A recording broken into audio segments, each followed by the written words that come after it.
my wife, like, she had to be in ketosis. That was probably the worst time of my life, but I was so grateful that um, I knew about ketosis and I knew about its potential benefits for, things like oncology for cancer type things.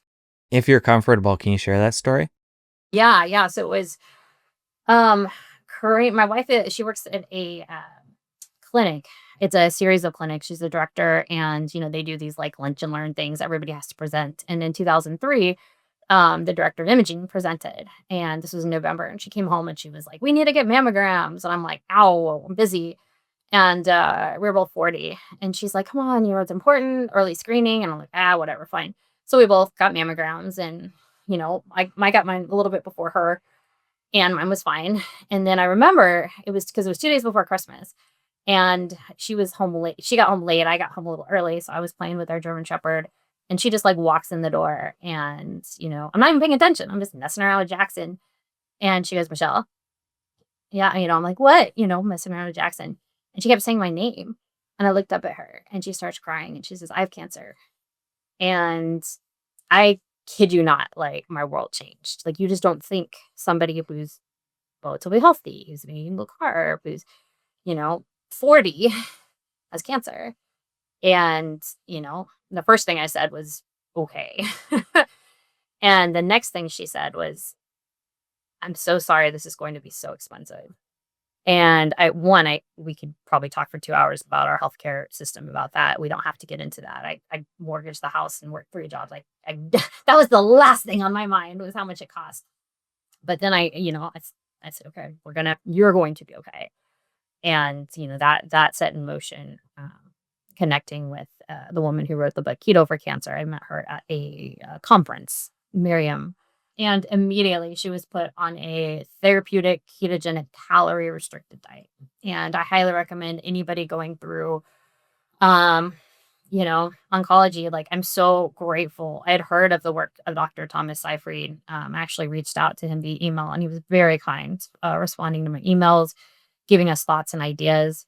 And I mean, Corrine, I can't say enough about, you know, how she just immediately executed. Like she had the chronometer app and, she measured everything, weighed everything, never complained. I mean, I literally went to work that next day. I was working in a long-term care place, doing some contract work. And I just felt like I was in a fog. Like, oh my gosh, my partner has cancer. What do I do? And it's a really hard and scary process. You have to see the oncologist and then you see the nurse and the radiologist and then the surgeon. And I was just so glad. I cannot fully express how glad I am that we had that nutritional protocol because the only advice she got, and she even told McCrean was like, "Do not argue with the doctors. We already know what we're doing. We're just trying to get this process moving here." The doctor told her like the most important thing is that you don't eat any animal fat. And I was like, "Ugh," like trying to say something, just, don't do it. But the advice for people going through cancer treatment is just, eat what makes you feel good, eat whatever you can. And, obviously we still have a lot of research to do with with cancer cells. And I'm not an expert by any stretch of the imagination, but I certainly caught up a lot. And I did see like, hey, look, if cancer cells increase their glucose receptor. Even the American Cancer Society acknowledges that they increase their glucose receptors by tenfold.